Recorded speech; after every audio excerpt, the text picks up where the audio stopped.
Hey guys, I wanted to do a quick introduction before we get to this interview with Peter Churchman, who's a libertarian candidate for political office here in Texas.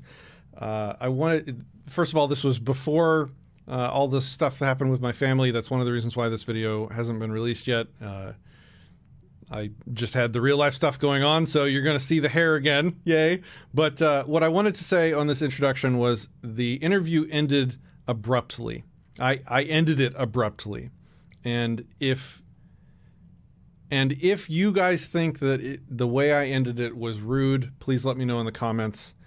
Peter, if you thought I ended that interview in a rude way, I want to apologize for that, and I want to make restitution for it by inviting you back on to maybe finish saying whatever I didn't give you time at the end of the interview to say. If you thought, I cut it off in a rude way, it was not my best interview, probably my worst interview. So I didn't do a good job. I don't think I was on my game, and it was a difficult discussion.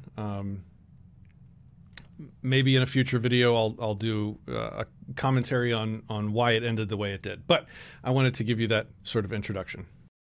Hello, welcome to Disenthrall. I am Patrick Smith. Today we have Peter Churchman, who is running for the 17th District against a fiscally liberal Republican.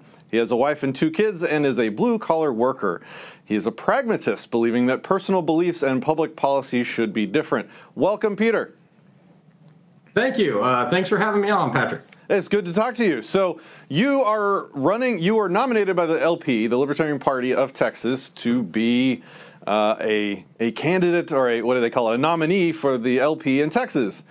Can you kind of tell us what led you in your life to get involved in politics and what you hope to achieve with that?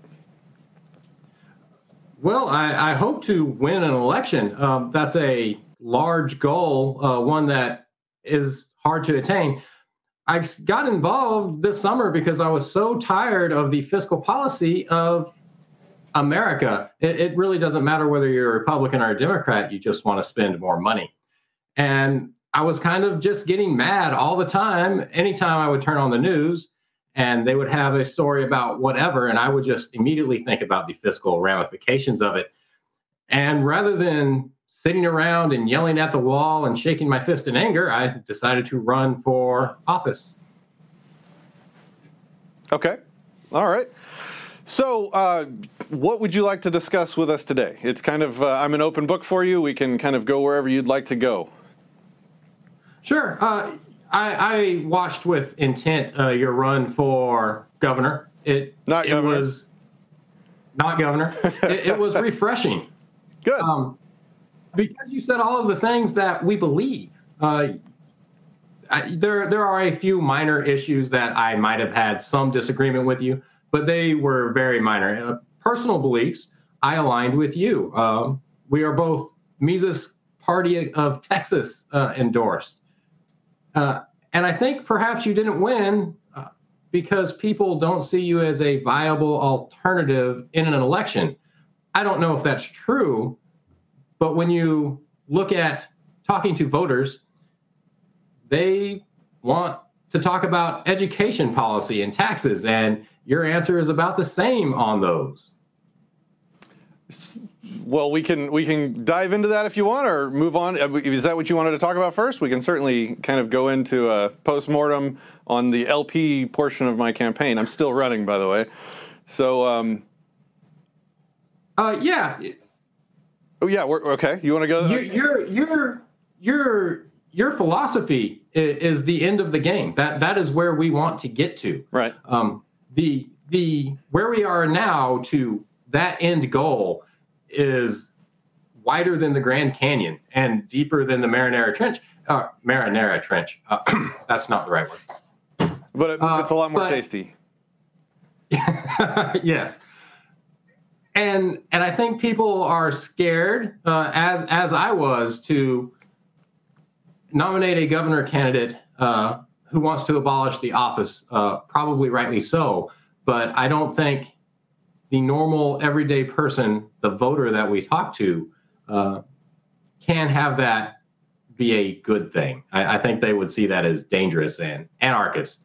And most people think of anarchy, and they don't think of it as a positive term. They they think it's a negative term. So yeah, there's definitely two different lines of discussion we can have, and we can do both if you want. There's the what is pragmatic, what will work in terms of getting elected or, you know, making change, and then there's the principle discussion, which it sounds like you don't really disagree with me on in terms of principles. Is that accurate? You know, I believe that we are responsible for the debt, even though we didn't consent to it. Other than that, yes, I think we need to take care of the debt because we just have to, whether we consented to it or not. There's definitely a fallacy in there somewhere. We have to because we have to. Yes, I understand the problem, but I don't think we can just renege on the debt. Well, other than that, first of all, I would suggest that I'm not part of your we, and I would suggest that you not be part of that we either. Why? Because you didn't consent to it. I agree. However, when you can have that conversation with me, and I can understand, and I am open to listening to your argument, and I can see where it goes and the logic behind it. When you talk to John Q. Public, I think that is a much harder conversation to have. With a lot, it's a freeing discussion. Like it's water on a desert for a lot of people to hear. Wait, you're right. I didn't consent to these people running up debt in my name. You're right. Wait, you mean I'm not automatically part of this collective that's burdened by this debt I didn't consent to? Oh my God, you're right. That's amazing. That's a burden that's a weight off my shoulders that I didn't even know I could get rid of. I've got that reaction way more often than, no, we own that debt, and it's irresponsible of us to, you know, risk the economy, blah blah blah, if we disown it. You do have a large amount of charisma around you, and something I sadly lack. I was asked yesterday. I write a weekly column for a small rural newspaper, the Buffalo Press. Go out and get it. I'm in it. And I interviewed there today, and the first question I got was, you know, I just can't vote libertarian because who will build the roads? The age-old question we all get. Yeah. And I have, you know, the libertarian position of, yes, roads could be built without the government. I also don't think we can start having that conversation at this point. We are going to have government roads and government-built roads and maintained roads for a long time. Especially if we don't actually advocate abolishing that. Sure. The argument we should work on, in my opinion, is reducing federal spending, because I am running for federal office, not state, back to, I think the first goal we should get is back to the enumerated powers of the Constitution. The magic document that we are governed under. And I think that is a good goal. Forgive me, I have to be annoying because I try to be a good philosopher. I am not part of your we, and I'm going to continue saying that. I did not consent to be governed by that magic piece of paper. And I would invite you to consider the power of your own consent to absolve yourself of that burden as well. But I understand what you're saying. The general public believes that they're governed by this document that has done a terrible job at actually protecting them from any government overreaches. Very bad. Not good at all. And the problem is people get elected and they want to say, I have done this. I have given this to you. I have gotten this. Vote for me again. But I think a lot of people would be very happy if the government did less, especially on things that they don't even know the government is doing right now. They have no clue what's happening. We spent $1 billion last year marketing crops for huge capitalist companies that were also being subsidized by the government. And it's in the Farm Bill, so a lot of people support the Farm Bill. We've got to support our farmers. But when you look at the things that are in the Farm Bill, of these small, only $1 billion in the Agricultural Marketing Service, people say, no, we should not do that. And I think we can go through this legislation and cut out these small things, and they add up very quickly. So let's do like 20 questions, except not 20. A lot less than that. Okay. Is this government legitimate? I think that's irrelevant. It's what we have. Okay, all right. But it's not irrelevant between your own two ears. Like, to you, is this government legitimate? Yes. How? There are countries around the world that have different forms of government. If I wanted to be governed differently, I could move to one of those. There are also, like Somalia, very little government, and I don't want to move there. So yeah, I believe the government is legitimate. So the government derives its just powers from the fact that you live here. The law is justice. Our government should, its ultimate goal should be to protect life, liberty, and property. And when there is an injustice, some sort of crime against your person or a number of other things, there should be a government for it. And that's what government should do. I guess what I'm kind of like rooting around at is trying to find where this government you say is legitimate. Where does it get its right to rule from? It gets its right to rule from natural law. The problem is our government has gone beyond that, very far beyond that. So, I mean, I would agree with the founders that the government should derive its just powers from the consent of the governed. That means that it's not by the fact that we live here it gets its powers to rule. It's by our consent, meaning we have a right to live here whether or not the government lets us, and the government exists through our consent, which is in addition to choosing to live here. It's not because we choose to live here the government derives its just powers to rule everyone in the area. It's an either or. It either rules by consent or it just rules by fiat all those who choose to live here. But, and even so, they don't really, they're not really free to leave because there's a long legislative process to get out of the country and get out from under the citizenship. It's very expensive. You actually have to ask a judge for permission. The judge can literally deny you permission to give up your U.S. citizenship, and you have to pay a massive pay. You have to have you are subjected to a massive, I think, up to 10% of your assets tax if you give up your citizenship and try and get out. So you're not really even free to leave. So if you are, you know, if they do rule by fiat all those who live in this little geographical circle, that's kind of scary, right? Because they can do whatever they want and we consent to it because we choose to remain living here. So what you're saying is because you choose to continue living here, you consent to the government. That's what I'm saying is the either or. Either the government rules by fiat in violation of consent because you choose to live here. Everybody that lives here is automatically ruled by the government justly, or the government derives its just powers from the consent of the governed, the people living here. You can't be both. It is a philosophical argument. Right now, you don't have a choice to consent. So therefore, if you don't have a choice to consent, does consent exist? I would say no. Yeah, but no, to get to where I'm not you want disagreeing. to go, I'm not disagreeing with your description of how things are now. I'm very well aware that I am ruled. It's right. the idea in most people's mind is that they're ruled justly. Most people believe that this government is a legitimate one. Why? Well, most people would tell you exactly what you said. Well, you live here. You could leave if you don't like it. If you want more freedom, leave America.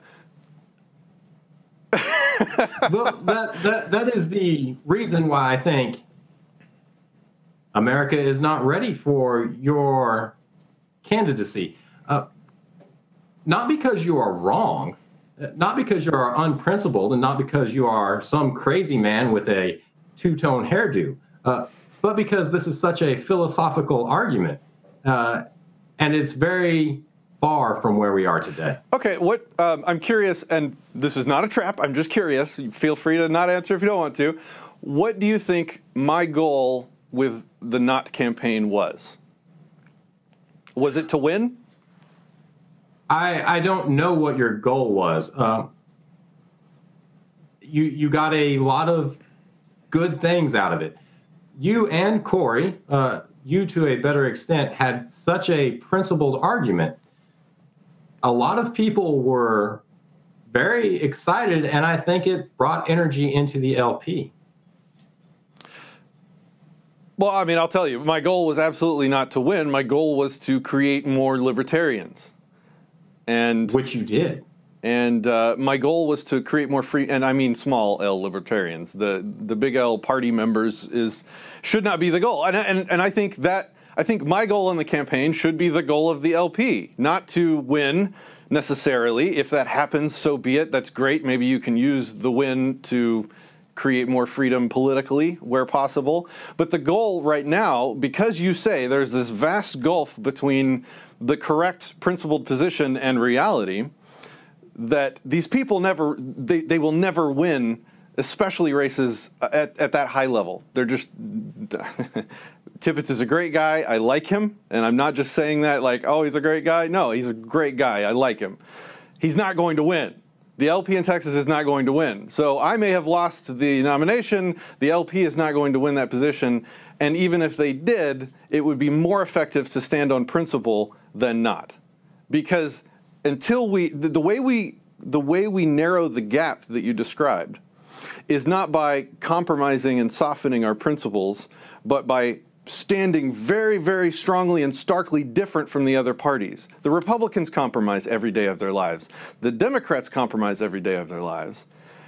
If we stand out different as a group of people that will not compromise, that actually stand for something, then people will see that and they'll learn about our principles. And every single brain that I teach about our principles narrows that gap by a little bit. It is not true that libertarians are not going to win in Texas. They're not going to win any major races. I think probably, maybe we have a shot at some JP races, some city council races. The unopposed one, right? And do we have someone who's running unopposed? I thought I wasn't aware. I thought the JP one was unopposed. But never mind. Please, sorry to interrupt. Go ahead. Please continue. Yeah. It's all good. So to say libertarians can't win elections is wrong because we have libertarians in office. To be annoyingly precise, as I'm wont to do, I didn't say they can't win. I said they won't win. Well, see, that is also, I think, incorrect. We will see soon. But we do have libertarians in office that have won offices. They are just small offices. They're not the state of Texas. I agree with you as far as a statewide and a federal level, probably even at the county level. It is almost impossible for a libertarian to win. Yeah, so if we like in Texas, for instance, and let's speak a little more heresy because I'm really good at that lately, it seems like. Glass might have been the candidate most likely to win the governor's race in Texas because she was the closest of the candidates to Republicans, which is what this state is. So I don't know if that's true because of her past results.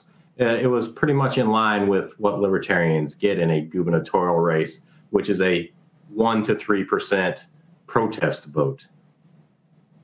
I don't think she would have been likely to win the governor's race. No, I didn't say that.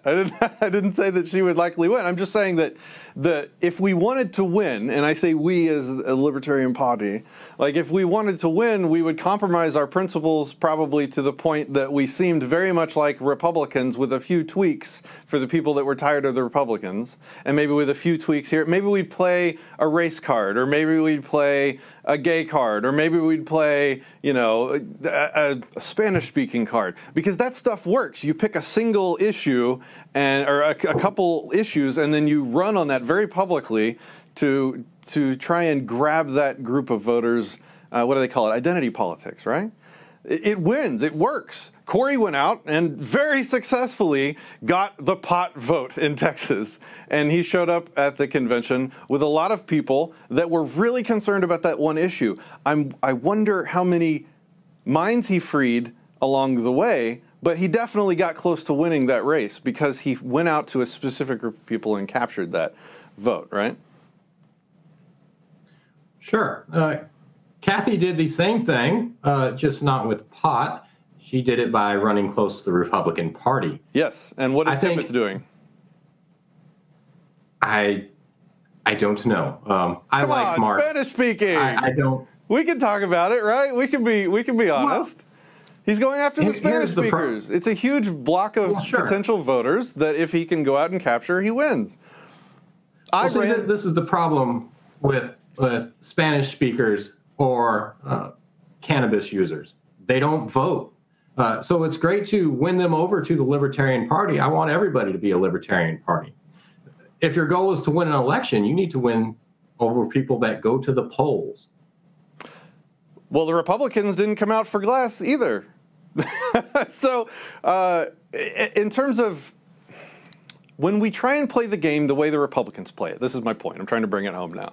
When we try and play the game the way the big parties play it, we almost always lose because they're really good at it.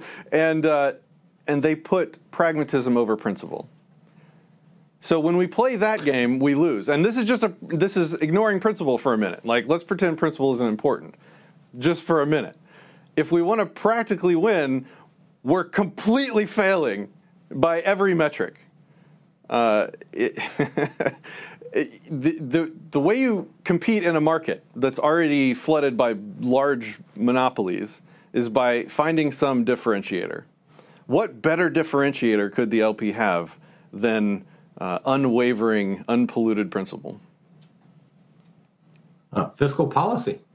And you can have both principle and when you talk about advocating for less government, which is what the Republican Party says they do. I don't think it's true at all that they do it. You are also talking about the government spending less. You can be principled because you want to eliminate portions of government and package that in a fiscal conservative message. And I don't think you have to compromise your principles at all to advocate for less federal spending. It seems like the LP's been doing that for 30 years. Mm-hmm. And we have grown. We are the fastest growing party in politics. Just because we are not at the end goal does not mean it is not a worthy endeavor. I go into this race knowing that I am likely going to get perhaps 8% if I do really well. And so far, I am doing okay. That does not mean I don't think I should quit running the race because I'm not going to win. I have a weekly column in one paper and a sometimes weekly column in the other papers as space permits. And I think I can help spread the message. Well, I admire your bravery for talking about, having a real perspective on what the outcome will be. I think a lot of LP have an unrealistic expectation. Like, they don't want to talk about the fact that they're probably going to lose. They just want to keep doing what they're doing, like they're playing the big boys game. So I admire the fact. I admire the fact that you have that you're willing to openly talk about what you think will probably happen in your race. If your goal is to win, you're probably not going to reach that goal. So wouldn't it be wise to have a different goal that might benefit your kids in the long term?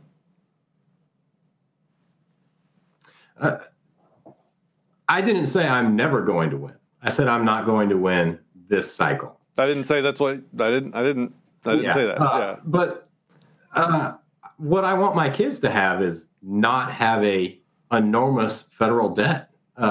And the way we are going, and I think the rise in the cryptocurrency market is the market responding to the amount of debt that we have. And if you want to destroy America, just destroy the American dollar. And right now, that's what we are doing. I'm trying to think. So Rothbard analyzed who's been more successful in the country in terms of moving the Overton window, in terms of moving the policy over the last 30 years, the Republicans or the Socialists? I would say the Socialists. Yeah, me too. I think you're absolutely right. So Rothbard analyzed the Socialists and the strategies that they used to achieve that victory that we both agree they have resoundingly had over the past 30 years. They do it by not holding a compromised, softened position. They do it by demanding single payer now, demanding, gun control now. They stand loudly on their true, consistent principle, and then they accept every compromise that only moves them closer and closer to their principle along the way. So they announce their principle unabashedly, and then they accept the compromises only when they come closer to them. So the two mistakes that Rothbard said that they made when they were ineffective were that they only stood on principle and refused anything other than total victory. They did that a few times and lost. And the other thing that they did when they started losing was that they ran people that accepted compromises that moved things a little bit towards them and a little bit away from them. So it was just kind of a mixed bag. It wasn't really a principled approach. The successful strategy is you stand loudly on principle and you accept any baby steps you can get as long as they only move closer to your direction, the win. What do you think about that? Well, I think that's what I'm doing. I am a libertarian. I am not a dissatisfied Republican. And I think I am making steps towards winning. I don't know if when the Libertarian Party wins, if I will be running for office then. It's likely to be several years in the future. But I am taking those steps now to lay the groundwork for the future. How do you think you create more libertarians? By running in politics and getting votes using the normal games of compromise, or by standing for principle? I don't think you have to do one or the other. What I have tried to do is the libertarians, we do not think the government needs to build roads. We understand this argument. We understand that the government has not always built roads. But we can talk about reducing the gas tax. And it is principled because we also don't like the gas tax and people like it. But when you say get the government out of roads, a lot of people run away. So while I am making a principled argument, it is not the full-blown libertarian ideal argument. It is on the way to that. And I don't think it's a compromise at all. It is the stating the start of the goal. Yeah, I don't, as you state. Yeah, I don't want you to think I'm like against you. I'm definitely not. I don't think I'm very familiar with your platform or your policies. These are red flag words to me. When somebody has a policy on something, it's like, oh, it means you have a set of rules that you're going to impose on the public if you win power. I'm not saying that's what you do. It's just that's what happens in my brain when people ask me what my policy is. I'm like, well, I don't make policy because you own yourself. So, what did you think of the gubernatorial debate at the convention?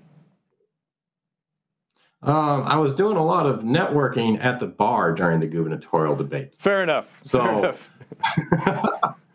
Some 40 proof. I had heard all.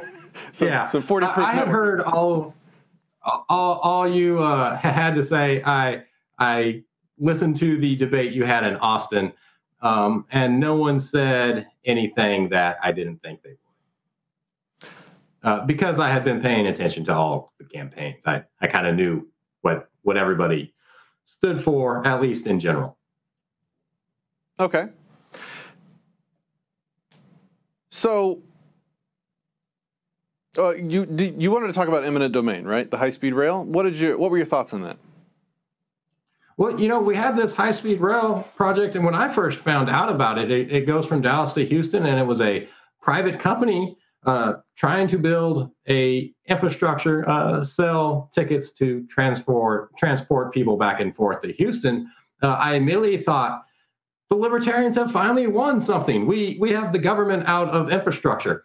And then I looked at it more, and they are going to receive taxpayer dollars. And the most insidious part of it is they want to use eminent domain. Well, I think they have to use eminent domain to build it. And it's just sick, and it's a bad project, and I'm totally against it. Got it. Let's philosophically analyze that. Why are you against it? I would be against it for no other reason than the use of eminent domain. Why? Can you tell me what's wrong with eminent domain? Government should exist to protect people's property rights. Using eminent domain is the opposite of that. It's theft, right? Yes. Same paying for the high-speed rail with tax dollars. That's just theft, right? I don't know if the government takes the money. That is where the theft occurs. When it gives it out, I don't know if that is theft. Well, no, yeah, certainly distributing stolen property isn't theft. It's just using stolen property. It's making it's just making a bunch of people party to the crime of the theft, right? Like if I steal my friend's, or not I wouldn't steal from my friend. If somebody else stole somebody else's Ferrari and then, started a business renting it out to people, or loaning it to their friends, the friends that they loaned it to would just become party to the theft crime, right? They're accepting and using stolen property. A lot of people don't think taxes are theft, and they don't think getting it from the government is a crime. What do you think? What do I think? I don't think the government should loan people money for a business. It's subsidization always makes that business worse in the long run. I agree, but is it theft? Are you asking, is taxation theft? Yes. Yes, taxation is theft. Okay, it just sounded like we didn't agree there for a little while. Sorry, I didn't see what type of answer you were looking for. I'm not, you don't have to give me any kind of expected answers. I'm having a good time. I hope that you are too. Perhaps I didn't understand the question. Yeah. So the high-speed rail is problematic because it's eminent domain, which is a form of property theft, and it's problematic because it uses tax dollars, which is a form of property theft, right? There is another problem.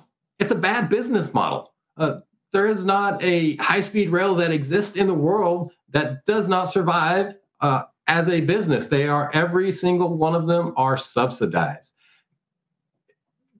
Furthermore, Elon Musk has new technology. Why should we use technology from France and Japan that was made in the 80s when Elon Musk has a Hyperloop program that he is dying to build? I encourage Elon Musk to not take a government subsidy loan payment this time and build a Hyperloop from Dallas to Houston. I would encourage Elon to stop being a welfare whore myself as well. Yes, absolutely. Yes. But stop using my money that's stolen. Give it back, you evil asshole. I agree. It's just the high-speed rail. I just don't have anything good to say about it. I want it gone. Right. So there's a principle there that we agree on. What do you think will inspire more people to follow your lead in blocking the high-speed rail, talking about how it'll be inefficient on money, talking about how it'll require constant infusions of additional money to keep it going from the taxpayers, talking about how it'll, create a bunch of eminent domain abuse that will probably lead to lengthy court battles over a long period of time, or saying loudly, eminent domain is theft, you can't take our stuff, taxation is theft, stop it, you can't do this, you're evil if you try. When I would talk to the public, I would say the first and not the taxation is theft. I think when you say taxation is theft and you can make a logical argument on why that is so, but people don't believe it. But every party, I guess not the Socialist Party, but Republicans and Democrats both say they don't like eminent domain. The Libertarian Party obviously doesn't like eminent domain, and I believe we should advocate against it because people do understand that eminent domain is theft. It is, you don't have to explain, have a lengthy conversation of why eminent domain is theft, as you do with sometimes with people who want to believe taxation is not theft. Okay, let's. I mean, if you can stop this at any time you withdraw your consent, but you know, let me, if you want, let me ask you some questions about how you would intend to hold office, like what actions you would take. So, yes, go ahead. If a bill was presented that blocked or stopped or removed funding for the railroad, what was it called? I'm terrible. High-speed rail. Thank you. The Texas Bullet Train. Texas Bullet Train. But increased spending or subsidies for Planned Parenthood, or raise taxes by 0.5% on gasoline. Would you sign that bill? I'm not going to sign any bill that raises federal spending. Period. We have enough federal spending right now. We need to have less federal spending. My campaign, I tell people it exists of two words, and those words are fiscal conservatism.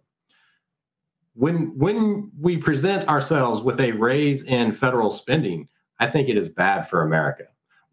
No matter whether you are spending it on a project that you approve of or a project that you disapprove of, we need to spend less and hopefully make the government smaller through a fiscal means. I guess maybe I didn't describe what I was going for very well. So if you were presented with a compromise that gave you something that you wanted that was in line with your principles of fiscal conservatism, but was illibertarian in some other way, would you sign that bill? Is the thing that is unprincipled in America, or is it outside of America?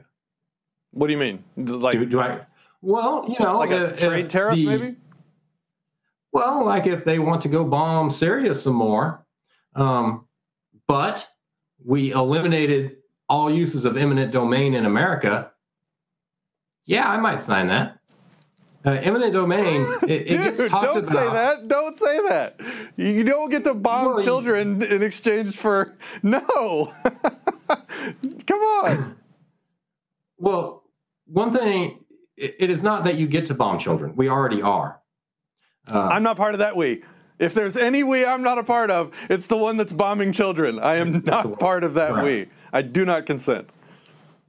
So when you talk about legislation is never two sentences long. It is always these long, very complicated bills that don't cover one topic. I cannot vow to never support a unprincipled idea because it did so much good. We have to take steps to get to doing the good. Well, I think we fundamentally disagree that taking any evil step in the name of achieving good will work. Okay. I think I and you, because I don't want to say we, would agree. Now you're thinking like an individual. I think we would agree that bombing Syria is bad. Yep. So if we only bomb Syria, but we brought all of our military home from the rest of the world, but we're going to bomb Syria some more, I would sign that bill. If I was presented with a bill that returned all federal property to its rightful owners, ended eminent domain, ended all taxation, ended the military on the condition that we get to drop one bomb on one innocent Syrian, I would not sign that bill. because that would be evil? I would sign that bill because I think the good would outweigh the evil. All right. Well, this has been an interesting show. I'm glad that we had the talk. Hopefully it helped someone. Do you have any websites or anything that you'd like to plug? Churchman4Texas.com. I made it too long. 4 and Texas are both spelled out. And I'm on Facebook at Elect Peter Churchman. Awesome. All right. Thank you, Peter. We will talk to you guys again soon. Thanks for watching. Thank you, Patrick.